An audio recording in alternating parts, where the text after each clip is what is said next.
Baik, salam Bapak Ibu. Ya, selamat sore bagi kita. Kita bersyukur lagi ada kesempatan untuk kita boleh menikmati firman Tuhan. Tadi kita sudah berdoa. Tema kita hari ini berbicara perihal kepastian keselamatan. Ya, berbicara tentang kepastian keselamatan. Oleh karena itu, saya akan mendasari satu bagian firman Tuhan bagi kita, tapi nanti akan ada ayat-ayat lain yang kita bisa lihat nantinya. Lukas 23 ayat 39 sampai ayat 43, saya akan membacakannya bagi kita semua. Seorang dari penjahat yang digantung itu menghujat dia, katanya, "Bukankah engkau adalah Kristus? Selamatkanlah dirimu dan kami." Tetapi yang seorang menegur dia, katanya, "Tidakkah engkau takut juga tidak kepada Allah? Sedang engkau menerima hukuman yang sama. Kita memang selayaknya dihukum, sebab kita menerima balasan yang setimpal dengan perbuatan kita. Tetapi orang ini tidak berbuat sesuatu yang salah." Lalu ia berkata, "Yesus, ingatlah akan aku apabila engkau datang sebagai raja." Kata Yesus kepadanya, "Aku berkata kepadamu, sesungguhnya hari ini juga engkau ada bersama-sama dengan aku di dalam Firdaus." Bagian lain dalam Titus 3 ayat 5. Pada waktu itu dia, yaitu Yesus, telah menyelamatkan kita, bukan karena perbuatan baik yang telah kita lakukan, tetapi karena rahmat-Nya oleh permandian kelahiran kembali dan oleh pembaharuan yang dikerjakan oleh Roh Kudus, yang sudah dilimpahkan kepada kita oleh Yesus Kristus Juru Selamat kita. Ayat 7, supaya kita sebagai orang yang dibenarkan oleh kasih karunia-Nya berhak menerima hidup yang kekal sesuai dengan pengharapan kita. Bapak Ibu sekalian, beberapa minggu yang lalu kita sudah melihat definisi daripada keselamatan, dan kita melihat juga bagaimana Kristus itu tidak hanya mati, tapi kemudian dia dibangkitkan. Itu dua kali kita menikmati teks itu. Kemudian Musa juga sudah menyampaikan perihal tahap-tahap atau posisi-posisi satu persatu yang sudah disampaikan, baik bagian yang pertama dan yang kedua di dalam perihal keselamatan. Nah, ini tentu berbicara ordo salutis. Ordo salutis itu berbicara perihal tahap-tahap bagaimana seseorang itu bisa diselamatkan. Tetapi tentu dalam perihal keselamatan kita tidak berbicara satu-satu begitu ya. Setelah kita dipanggil, kemudian kita dibenarkan, kemudian kita ditebus, kemudian kita dikuduskan, kemudian lalu kita dimuliakan. Tentu keselamatan kita tidak bekerja satu-satu demikian. Tentu keselamatan kita bekerja secara satu kali Tuhan kerjakan, dan itu terjadi keselamatan kita. Namun pengudusan kita akan terus, ya. Sebagaimana kalau kita melihat baptisan. Baptisan itu gambaran bagaimana kita dibenarkan. Satu kali kita dibenarkan, yaitu satu kali kita langsung selamat pada saat itu. Kemudian perjamuan kudus juga menjadi gambaran bagaimana sanctification kita, pengudusan kita itu terus, ya, tiap-tiap waktu dikerjakan oleh Roh Kudus sampai nanti Kristus datang. Makanya kita perjamuan kudus berkali-kali kita lakukan. Berbeda dengan baptisan, satu kali kita lakukan, tidak mungkin dua kali. Bahkan gereja kita juga mengakui orang yang sudah dibaptis, meskipun bukan di GP Kris, ya kita akui itu dia sudah dibaptis, begitu ya. Bapak Ibu sekalian, untuk ini saya akan menyampaikan perihal keselamatan, kepastian keselamatan. Tentu yang paling penting dalam kehidupan kita jika memiliki kepastian. Kalau tidak ada kepastian, maka hidup kita selalu berada di dalam kekhawatiran, tidak punya pengharapan yang pasti, dan mungkin juga hidup kita menjadi sembrono. Ya, kita melihat ketika Allah mengatakan kepada Adam dan Hawa, ketika engkau memakan buah pengetahuan yang baik itu, pastilah engkau mati. Nah, di sini jelas, tapi iblis memutarbalikkan firman itu, sesekali engkau tidak akan mati. Nah, ini ketika orang melihat kalimat itu yang pasti itu diubah, maka hidupnya justru tidak taat. Nah, maka Bapak Ibu sekalian, kalau kita memiliki kepastian di dalam Kristus, di dalam Tuhan, maka justru hidup kita itu selaras. Nah, bagaimana kita tahu bahwa kita memiliki kepastian? Karena orang-orang di luar Kristus juga, kalau kita tanya, pasti dia memiliki kepastian. Maka kalau kita menginjili, tidak mudah untuk kita membawa dia mengikut Kristus, karena dia tahu juga di dalam kepercayaannya ada kepastian. Nah, orang-orang fasik juga mengakui bahwa mereka ada kepastian. Kita lihat para pemimpin agama, orang Farisi ya, ketika mereka melihat orang berdoa mengatakan, aku bersyukur ya Tuhan, aku tidak seperti dia. Dia yakin bahwa perbuatan yang dia lakukan itu sudah menyenangkan hati Tuhan. Bahkan banyak orang yang akan datang kepada Tuhan dan berkata, Tuhan, aku sudah melakukan mujizat, aku sudah membebaskan orang, melayani demi namamu, tapi justru Tuhan katakan apa? Aku tidak mengenal engkau. Nah, ini ada kepastian, tapi bagaimana dengan kita sebagai orang percaya, orang Kristen sejati, mengetahui bahwa kepastian kita itu berbeda dengan kepastian-kepastian di luar sana, kepastian yang ditawarkan oleh dunia ini. Bagus sekalian, tentu saja kepastian kita itu berdasarkan firman Tuhan. Dan Alkitab memberikan konfirmasi yang jelas terhadap kepastian. Mungkin orang di luar kekristenan, di luar Kristus, mereka memiliki kepastian, tapi berdasarkan apa? Pengalaman, pemikiran, ide, spekulasi.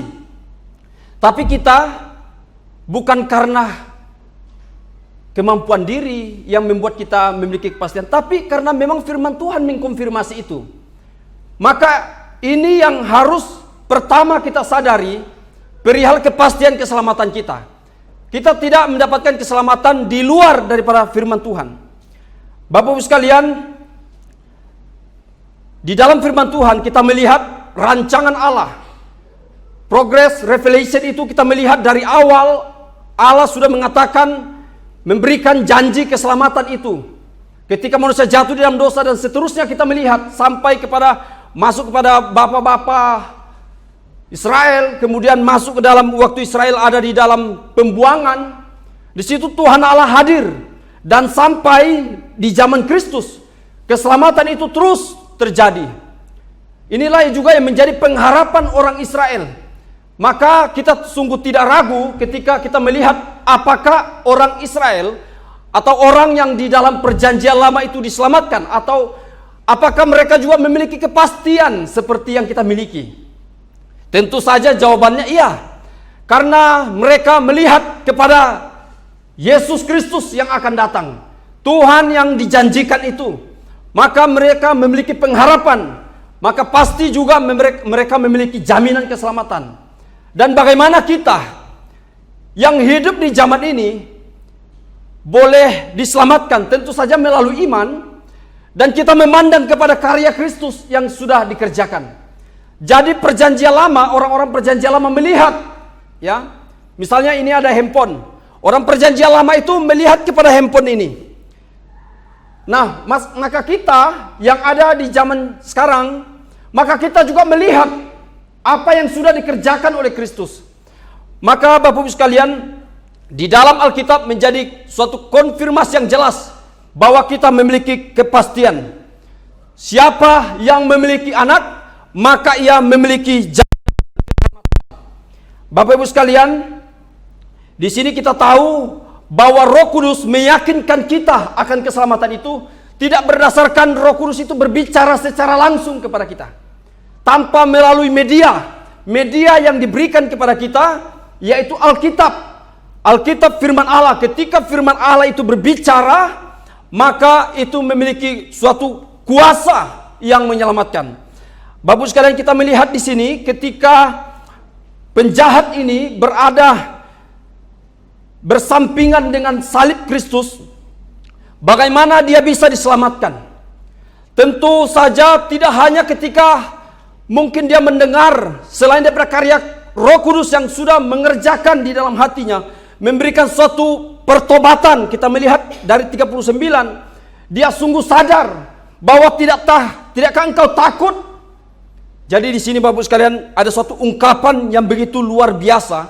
Kalau saya yakin tanpa pekerjaan Allah di dalam hatinya, tanpa pekerjaan Roh Kudus, maka kalimat itu tidak akan terlontar. Dia katakan bahwa Kristus itu sebagai manusia yang tidak berdosa, tapi juga dia mengakui kealahan Kristus. Apakah engkau tidak takut kepada Allah? Bapak Ibu sekalian, ini sangat penting sekali. Maka ketika Kristus berbicara, Bapa ampunilah mereka. Kemudian juga di atas salib Kristus, di situ ada tulisan INRI, Raja orang Yahudi. Ini tentu merupakan suatu karya Allah yang besar. Dalam sejarah, Tuhan tidak mengizinkan Pilatus mengubah kalimat itu. Karena itu merupakan suatu hal yang penting. Memang bagi orang-orang yang menghukum, ingin mematikan Kristus, itu perkataan merupakan suatu penghinaan yang besar. Tidak mengizinkan Pilatus mengubah itu, biar semua orang melihat, mengakui secara tidak langsung, Bapak Ibu sekalian. Bahkan dalam komentator berkata ini dituliskan dalam berbagai bahasa yang bisa dimengerti oleh siapapun yang membacanya. Bapak Ibu sekalian, ini penting. Alkitab mengkonfirmasi, Alkitab berbicara kepadanya. Inilah Raja orang Yahudi. Ketika Yesus juga berbicara mengampuni orang, di situ ada firman yang keluar. Bapak Ibu sekalian, jelas sekali kita melihat ketika firman itu disampaikan, ada satu orang yang tidak percaya, ada satu orang yang tidak diubahkan, ada satu orang yang tidak diselamatkan. Kita tidak tahu apakah sebelah kiri, apakah sebelah kanan. Kita tidak bisa mengatakan sebelah kiri dan sebelah kanan. Yang jelasnya ada satu orang yang dimenangkan di atas kayu salib. Di atas kayu salib pun Kristus masih memenangkan jiwa. Bapak Ibu sekalian, ini sangat penting. Ketika firman diberitakan, ternyata tidak serta-merta membawa pertobatan kepada dua orang ini. Sungguh tragis Bapak Ibu. Ketika firman disampaikan kepada orang yang sama, waktu yang sama, esensi yang sama, tema yang sama, belum tentu bisa menobatkan semua orang. Ketika Yesus ada kata, tapi justru yang satu mengeraskan hati, yang satu mendapatkan pertobatan yang besar. Bahkan tidak hanya bertobat, dia tidak hanya mendapat keselamatan yang pasti hari ini, tapi justru dia keluar kata-kata yang sangat luar biasa. Yesus tidak bersalah, tidak berdosa, dan dia adalah Allah. Ini adalah kesempurnaan yang tidak dimiliki oleh agama apapun. Bapak Ibu sekalian, melalui Alkitab kita tahu keselamatan kita dikonfirmasi, dan Alkitab itu adalah firman Allah yang tidak mungkin bersalah. Oleh karena itu Bapak Ibu sekalian, sekali lagi, keselamatan yang pasti tidak terdapat pada pengalaman, tidak terdapat kemampuan diri atau keyakinan diri yang bisa menipu diri, tapi karena memang firman Tuhan, Alkitab mengkonfirmasinya.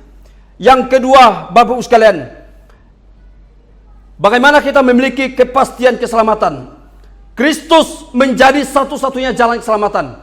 Kalau Bapak Ibu sekalian memiliki Kristus itu secara pribadi, memiliki Kristus di dalam hatimu, maka yakinlah engkau memiliki kepastian keselamatan. Kalau Bapak Ibu sekalian ada di luar Kristus, ya maka tidak bisa mengatakan bahwa saya sudah selamat. Tapi kalau Bapak Ibu ada Kristus di dalam hatimu, engkau sudah mengalami Kristus secara pribadi, maka engkau harus yakin bahwa engkau adalah orang yang sudah diselamatkan. Paulus dan Silas ketika kepala penjara bertanya, apa yang harus aku lakukan supaya aku bisa selamat? Jawabannya adalah percaya, maka engkau selamat. Bapak Ibu sekalian, sekali lagi, manusia bukan sakit-sakitan, bukan cacat, tapi manusia itu mati secara rohani. Maka mati secara rohani itu berbicara putus hubungan relasi yang baik dengan Allah. Mic ini ketika dicabut dari listrik atau dari pusatnya, maka dia adalah mic yang tidak berguna, yang tidak mengeluarkan suara. Maka demikianlah kita, Bapak Ibu sekalian. Kita mati secara rohani, bukan sakit. Kalau orang mati, tidak mungkin dia meminta minum. Tidak mungkin dia mau dikuburkan di tempat yang baik atau di mana aja. Saya misalnya bangun, lalu dia minta dikuburkan di kampung halaman. Tidak. Yang sibuk memikirkan di mana dikubur ya kita yang hidup. Maka orang yang mati secara rohani, Bapak Ibu sekalian, jangankan untuk mau diselamatkan, untuk memiliki kerinduan saja tidak ada. Maka Bapak Ibu sekalian, hanya Kristus satu-satunya jalan keselamatan. Dan kita bersyukur bahwa dikatakan di sini man God, tidak hanya Kristus manusia yang sempurna itu. Kalau manusia yang sempurna saja, Kristus yang sempurna saja, saya pikir tidak mampu menyelamatkan kita. Kenapa Kristus harus berinkarnasi? Kenapa pribadi kedua harus berinkarnasi? Supaya satu, ia maka karena dia bisa mati, maka dia bisa menjadi korban. Tetapi tidak hanya cukup itu. Dia karena hanya Allah yang mampu mengampuni dosa. Maka Kristus itu harus memiliki dua natur ini, Bapak Ibu sekalian. Dia menambahkan sesuatu di dalam dirinya, supaya ia tidak hanya bisa menjadi contoh hidup yang sempurna itu sebagaimana, tapi juga dia bisa menjadi korban yang sempurna. Bapak Ibu sekalian, kita sungguh bersyukur bahwa kita tidak harus mengorbankan diri. Kita tidak harus memberikan korban, tidak harus memberikan domba tiap-tiap waktu. Tapi Kristus sudah menyerahkan dirinya. Ia menjadi scapegoat bagi kita. Dia menjadi sesuatu yang dikambing hitamkan sehingga kita boleh diselamatkan. Bapak Ibu sekalian, ketika kita sungguh sadar ini bahwa kita tidak mampu berelasi dengan Tuhan, maka Kristus berinkarnasi. Bapak Ibu sekalian, ini penting. Di dalam Yohanes 17 ayat 3 berkata, inilah hidup yang kekal, agar mereka mengenal Engkau satu-satunya Allah yang benar, dan mengenal Kristus yang Engkau utus. Dalam Roma 6 ayat 23, di situ jelas dikatakan bahwa karena upah dosa adalah maut, tetapi karunia Allah adalah hidup yang kekal di dalam Kristus Yesus Tuhan kita. Jadi jelas Bapak Ibu sekalian, tidak ada keselamatan di luar Kristus. Orang bisa mengatakan bahwa jalan ke Roma itu banyak, memang banyak, tapi jalan keselamatan itu hanya melalui Kristus. Bapak Ibu sekalian, ini penting sekali. Oleh karena itu, kita bersyukur Bapak Ibu sekalian, Kristus sudah diberikan bagi kita. Kristus sudah mati bagi kita. Kristus tidak hanya mati, nanti kita akan merayakan bahwa ia akan bangkit. Kristus ketika ia mati, dia mengampuni dosa kita. Ketika ia bangkit, ia memberikan pengharapan yang baru bagi kita. Bapak Ibu sekalian, ini sangat penting bagi kita untuk kita sadar bahwa ketika Bapak Ibu sekalian ada Kristus di dalam hatimu, engkau sudah menerima Kristus di dalam rumah tanggamu, maka yakinilah engkau memiliki kepastian, engkau memiliki keselamatan. Bapak Ibu sekalian, yang kedua, Bapak Ibu sekalian, yang ketiga, bagaimana kita tahu bahwa kita memiliki kepastian keselamatan? Yang ketiga itu karena keselamatan oleh anugerah, bukan perbuatan. Bapak Ibu sekalian, ini penting. Kalau kita mendasarkan keselamatan kita karena perbuatan, maka pasti tidak ada seorang pun yang bisa selamat. Jika kita mendasari keselamatan kita berdasarkan perbuatan, maka kita orang yang miskin pasti gagal dalam memperoleh keselamatan. Otomatis kita akan melihat orang-orang melakukan konten-konten, memberikan, berarti mereka yang selamat. Orang yang rajin berbuat baik, mereka yang selamat. Orang yang tidak bolong-bolong dalam ibadah, mereka yang selamat. Orang yang begitu hormat kepada orang tuanya, mereka pasti yang selamat. Tapi tidak bisa dipungkiri Bapak sekalian, kita pasti gagal dan kita memiliki natur berdosa. Orang yang berdosa pasti selalu mengarah kepada dosa. Kerinduannya dosa, yang dicintai itu dosa. Tapi kita bersyukur bahwa keselamatan kita tidak didasarkan itu, tapi didasarkan pada anugerah iman melalui Kristus. Bapak sekalian, salah satu konsep ini tentu yang paling ditentang oleh Alkitab itu adalah keselamatan karena perbuatan. Ini juga menjadi perpecahan antara kekristenan dan Katolik Roma. Inilah mengapa terjadinya reformasi. Karena Katolik Roma tidak hanya berdasarkan karya, anugerah, tapi harus ada kerja yang dilakukan untuk bagaimana orang boleh diselamatkan. Ini Alkitab sungguh sangat tentang Bapak sekalian. Oleh karena itu kita melihat kalau dalam Yeremia 13 ayat 23, nanti Bapak Ibu bisa lihat, Yesaya 64 ayat 6, Mazmur 14 ayat 3. Di situ dikatakan bahwa mungkinkah orang yang jahat itu mau melakukan perbuatan baik? Tidak mungkin. Tetapi kita syukur kepada Tuhan. Dalam Efesus 2 ayat 8, kasih karunia kita boleh diselamatkan, bukan usaha. Oleh karena itu Bapak sekalian, Alkitab tidak memberikan tempat sedikit pun bagi perbuatan baik manusia dalam konteks keselamatan. Mengapa perbuatan baik manusia tidak menyelamatkan? Tentu saja di dalam kejatuhan menyebabkan manusia itu terhilang dan tidak memiliki kemampuan, bahkan keinginan yang baik sekalipun. Bahkan ketika dia melakukan spiritual apapun, justru dia tidak beribadah kepada Allah. Justru dia beribadah kepada patung-patung.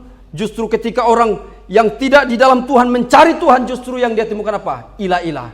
Bapak sekalian, ini sangat penting sekali. Anugerah adalah satu-satunya jalan keselamatan manusia dari dosa. Tidak ada yang lain. Tidak bisa dengan perbuatan. Dan juga kita melihat sifat daripada anugerah ini, yaitu merupakan inisiatif Allah, bukan kewajiban Allah, dan bukan permintaan manusia. Jadi anugerah itu merupakan suatu keinginan Allah sendiri, dan bukan suatu kewajiban bagi Allah untuk mau menyelamatkan kita. Dan juga manusia tidak bisa meminta anugerah itu. Maka ketika saat ini kita memperoleh anugerah itu karena semata-mata Tuhan mau memberikannya. Bapak Ibu sekalian, ini harus sungguh kita mengerti jelas bahwa anugerah sesuatu yang tidak layak kita terima.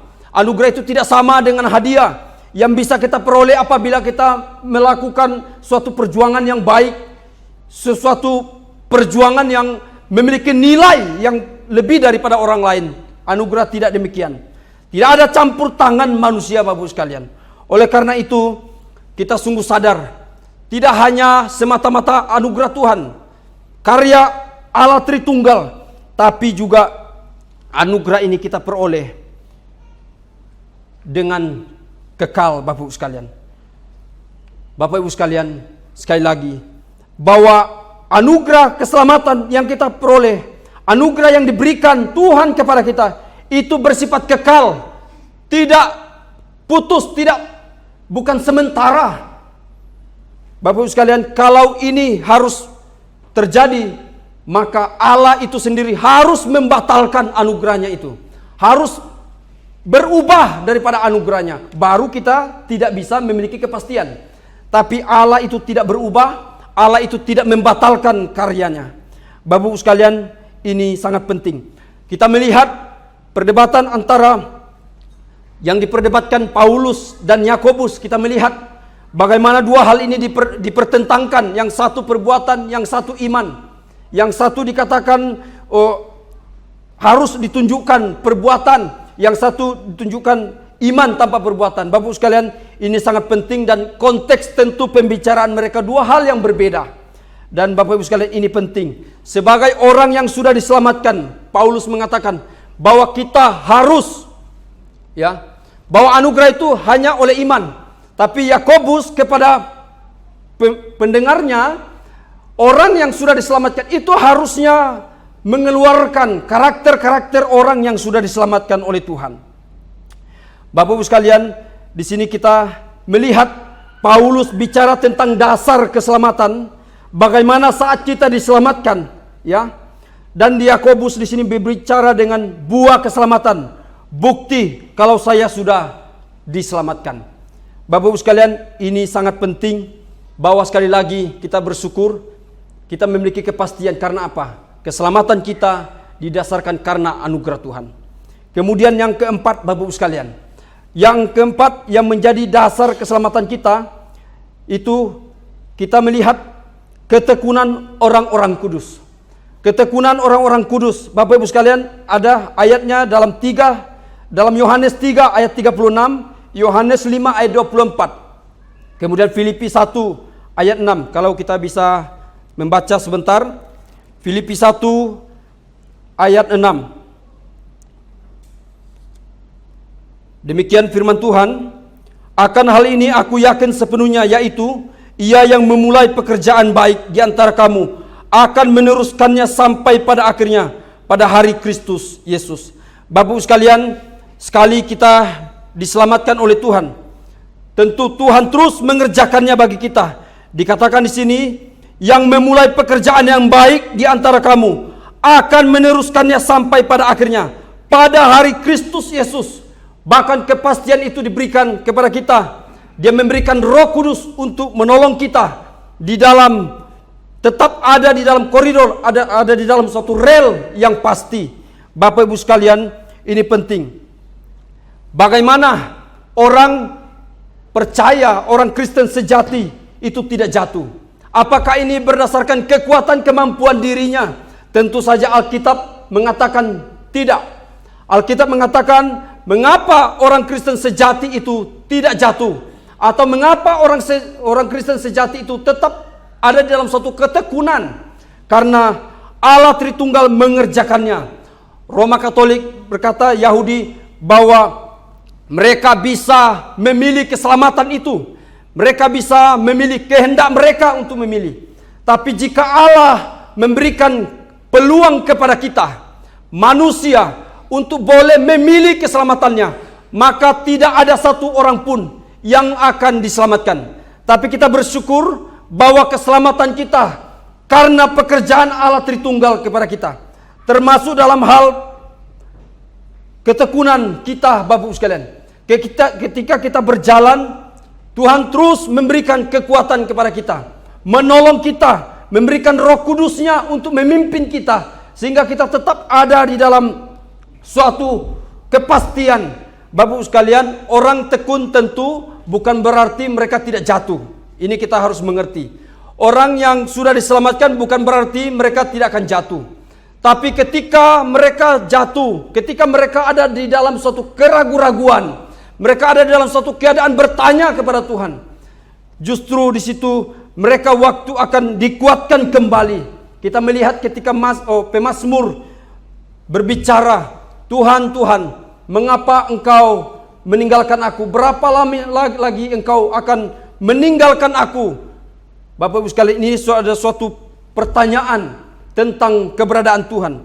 Apakah pemazmur adalah orang yang tidak diselamatkan? Tentu saja tidak, Bapak Ibu sekalian. Kita mengerti ketika kita sudah diselamatkan, justru ketekunan memberikan suatu jaminan kepada kita bahwa orang yang sungguh-sungguh di dalam Tuhan, orang yang sungguh-sungguh percaya, orang yang sungguh-sungguh ada di dalam suatu anugerah, tidak hanya akan membedakan dia, tidak hanya akan membuktikan bahwa pengharapannya itu pasti, tapi justru kita melihat mustahil orang yang bertekun di dalam Tuhan, mustahil mereka akan jatuh di dalam anugerah itu. Maka orang yang sudah sungguh-sungguh, Bapak Ibu sekalian, tidak mungkin jatuh, tidak mungkin hilang keselamatannya. Yang berikut Bapak Ibu sekalian, kita melihat ketika ketekunan orang-orang kudus ini, kita akan melihat dalam perspektif mereka akan terus tekun sehingga mereka hidup kudus di hadapan Tuhan. Jadi ketekunan orang-orang kudus ini tidak berbicara suatu keselamatan yang diperoleh karena upaya perjuangan kita. Tapi memang ketika kita ada di dalam Tuhan, ketekunan itu akan membawa kita kepada suatu kehidupan yang kudus. Jadi orang yang tekun, orang yang selamat, pasti dia mencintai kekudusan. Maka Bapak sekalian, tidak mungkin ya. Tadi saya katakan pasti jatuh. Tapi tidak mungkin orang yang sudah diselamatkan itu berada di dalam suatu amoral yang begitu parah sekali. Karena ada Roh Kudus Tuhan yang mengingatkan, yang membawa kembali kepada jalan Kristus. Bapak Ibu sekalian, inilah salah satu poin yang bisa kita lihat kepastian keselamatan, ketekunan orang-orang kudus. Ketekunan kita bukan pada diri kita, tetapi pada Tuhan. Dia memberikan suatu kekuatan kepada kita untuk kita tekun, untuk kita memiliki pengharapan dan mencintai kekudusan. Bapak Ibu sekalian, ini sangat penting sekali yang kita perlu perhatikan. Yang terakhir Bapak Ibu sekalian, poin yang terakhir, keselamatan tidak dapat hilang. Ketika kita memahami doktrin ini, ketika kita memahami kebenaran ini, maka kepastian keselamatan itu adalah sesuatu yang tidak perlu kita pertanyakan lagi, saya pikir. Karena ketika kita ada di dalam beberapa poin ini, maka kita sudah pasti memiliki keselamatan. Bapak Ibu sekalian, Tuhan ingin kita memiliki jaminan keselamatan. Kita seharusnya tidak ada di dalam suatu keraguan, bertanya-tanya ketika kita sudah memahami.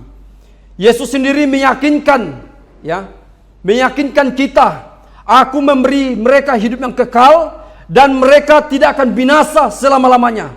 Tidak ada yang bisa merebut mereka dari tangan Bapakku. Yohanes 10 ayat 28 sampai 29. Jadi ini menjadi suatu kepastian Bapak Ibu sekalian. Kristus menyelamatkan dan tidak ada seorang pun yang bisa merebut kita ketika kita sudah ada di dalam tangan Allah. Bahkan penderitaan sekalipun, penganiayaan, atau kuasa-kuasa gelap sekalipun tidak bisa merebut kita dari tangan Allah. Bapak Ibu sekalian, ketika orang mengenal Kristus sebagai juru selamat, mereka dibawa di dalam suatu hubungan yang pasti, hubungan yang menjamin kehidupan kekal mereka. Yudas 24 menyatakan, kepada Dia yang mampu menjagamu dari kejatuhan dan menghadirkanmu di hadapan kehadirannya yang mulia tanpa kesalahan dan dengan sukacita yang besar. Kepada Dia yang mampu menjagamu dari kejatuhan dan menghadirkanmu. Inilah yang menjadi dasar mengapa keselamatan kita itu tidak hilang. Bapak Ibu sekalian, orang Kristen itu ketika ada di dalam suatu relasi, sudah ditebus oleh Tuhan, maka mereka ada di dalam suatu ciptaan yang baru. Mereka dibenarkan, mereka dijanjikan, diberikan hidup yang kekal, dan nanti mereka akan dimuliakan. Jaminan keselamatan Allah tidak dapat membatalkannya dan tidak berubah, Bapak Ibu sekalian. Bapak Ibu sekalian, inilah yang menjadi jaminan keselamatan kita, kepastian keselamatan. Maka tema minggu pertama sampai minggu yang lalu, jangan sampai ketika sudah disampaikan beberapa tema ini, poin-poin ini, kita belum memiliki kepastian. Nah, itu sungguh miris ya. Karena ini goalnya. Ini goalnya doktrin keselamatan kita. Yaitu apa? Semua menjurus kepada satu goal. Yaitu kita memiliki keselamatan yang pasti. Bapak Ibu sekalian, dalam Roma 8 ayat 30 menyatakan bahwa orang-orang yang ditakdirkan, Dia juga memanggil mereka. Yang dipanggil Dia juga membenarkan. Mereka yang dibenarkan, Dia juga dimuliakan. Jadi jelas Bapak Ibu sekalian, kita dipanggil, kita ditetapkan. Jadi kita ini diselamatkan bukan secara mendadak Bapak Ibu sekalian. Kita diselamatkan bukan Allah harus tahu dulu begitu. Oh, William ini nanti dia akan menerima, dia akan percaya. ketika diinjili oleh Diaken Ibu Ika, gitu ya.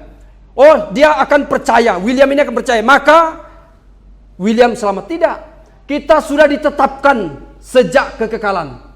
Bukan Allah harus tahu dulu, baru kita dipilih. Itu jika demikian cara kerja Allah, maka Allah sangat dipengaruhi oleh pengetahuannya. Dan Allah sangat dibatasi oleh pengetahuannya. Bapak Ibu sekalian, kita ditakdirkan, kita ditetapkan, lalu kita dipanggil dengan melalui perantara-perantara, melalui penginjilan, melalui firman yang disampaikan. Roh Kudus bekerja bagi kita. Maka ketika kita diselamatkan, Roh Kudus akan bekerja. Dalam Roma 8 ayat 33 tadi, Paulus juga mengkonfirmasi bahwa siapakah yang menggugat orang-orang percaya, orang-orang pilihan Allah, Tuhan Allah yang membenarkan siapa yang mengutuk. Kristus Yesus yang mati, lebih dari itu, Ia yang dibangkitkan berada di sebelah kanan Allah dan juga menjadi perantara bagi kita. Siapakah yang menggugat umat pilihan Allah? Tidak ada. Karena Kristus adalah pembela kita. Siapa yang akan menghukum kita? Tidak ada. Karena Kristus, Dia adalah Dia yang menghukum. Kita memiliki pembela dan hakim sebagai juru selamat kita. Jadi, kenapa ragu lagi? Mari Bapak Ibu sekalian, yang ragu, yang belum memiliki kepastian, yakinlah Kristus itu yang akan menghukum, yang akan berada di depan untuk menghakimi. Dan kita adalah orang yang sudah dipilih. Kita adalah orang yang sudah percaya. Maka sudah pasti kita selamat. Seperti Musa bilang, kalau kita ada orang dalam, mengapa kita harus takut? Mengapa kita harus ragu? Mengapa kita harus kayak gemetar-gemetar begitu ya? Orang memiliki orang dalam itu memiliki kepastian. Tapi terlebih lagi kita memiliki Kristus. Bapak Ibu sekalian, oleh karena itu, memiliki jaminan kepastian tidak menjadikan kita sombong rohani, Bapak Ibu sekalian. Jangan ketika Bapak Ibu sekalian sudah memiliki kepastian, lalu menjadi sombong rohani. Orang yang memiliki kepastian keselamatan justru menjadikannya rendah hati. Ini poinnya, aplikasinya bagi kita. Kemudian Bapak Ibu sekalian, orang yang memiliki kepastian, dia pasti akan mencintai kekudusan. Dia akan hidup kudus karena dia tahu bahwa dia memiliki kepastian, maka ia akan hidup kudus di hadapan Tuhan. Kemudian juga Bapak Ibu sekalian, dalam hal penginjilan, ketika keselamatan itu ada yang pasti, maka kita dengan giat memberitakan Injil, dengan giat mengabarkan Injil kepada saudara-saudara kita, anak kita, kepada teman-teman kita, kerabat kita dimanapun, karena ada kepastian keselamatan. Bapak Ibu sekalian, sekali lagi, keselamatan itu adalah anugerah Tuhan. Oleh karena itu, biarlah ketika kita diselamatkan, kita boleh semakin bersyukur kepada Tuhan dan semakin giat menantikan Tuhan. Karena keselamatan itu tidak hanya berbicara sorga. Oh, saya sudah ke sorga, saya memiliki jaminan sorga. Tidak. Tapi keselamatan itu berbicara relasi dengan Tuhan. Maka Bapak Ibu sekalian, orang yang ada di samping Yesus berkata, hari ini engkau ada bersamaku di Firdaus. Memang ada beragam komentar, tapi Kristus sendiri mengatakan, hari ini engkau ada bersama-sama dengan aku. Bapak Ibu sekalian, dia tidak ada kesempatan untuk berbuat baik. Dia adalah perampok, dia adalah pezina, dia adalah pembunuh yang merepresentasikan diri kita yang jahat itu. Tapi Kristus menyelamatkannya. Juga ketika dia mati, Tuhan tidak izinkan dia dibaptis, juga tidak diizinkan dia melayani. Maka keselamatan kita bukan karena kita dibaptis, bukan karena kita rajin ke gereja, bukan. Tapi karena Kristus. Baptisan adalah bentuk ketaatan kita. Bapak Ibu sekalian, kita bersyukur. Orang jahat itu, pencuri itu, perampok itu, ketika dia mati, dia memiliki relasi dengan Kristus, dengan Allah di Firdaus. Oleh karena itu, ketika kita juga sudah yakin bahwa hari ini, minggu ini, Bapak Ibu sekalian sudah berjumpa dengan Kristus secara pribadi, maka yakinilah sejak engkau sudah ada bersama Kristus. Amin. Mari kita berdoa. Tuhan, terima kasih untuk firman-Mu bagi kami. Tuhan, mungkin ada di antara kami yang masih ragu-ragu, yang masih putus pengharapan, yang masih lemah ya Tuhan. Kami tahu bahwa Engkau Allah yang sungguh mengerti. Oleh karena itu ya Tuhan, Engkau tidak mau kami jatuh terlalu jauh. Maka Engkau memberikan Roh Kudus-Mu, tidak hanya untuk menolong kami, untuk bangkit, untuk hidup untuk Kristus, tapi juga menjadi materai bagi kami, bahwa kami adalah orang-orang pilihan. Kami tidak khawatir ya Tuhan, karena kami adalah anak-anak Allah. Kami tidak khawatir ya Tuhan, kami tidak lagi menjadi musuh Tuhan, karena kami sudah diampuni, kami sudah dibenarkan, kami sudah ditebus, kami terus dikuduskan, dan sampai kelak ya Tuhan, Engkau akan memuliakan kami. Terima kasih ya Tuhan untuk firman-Mu, di dalam nama Kristus Yesus Sang Juru Selamat kami yang hidup. Amin.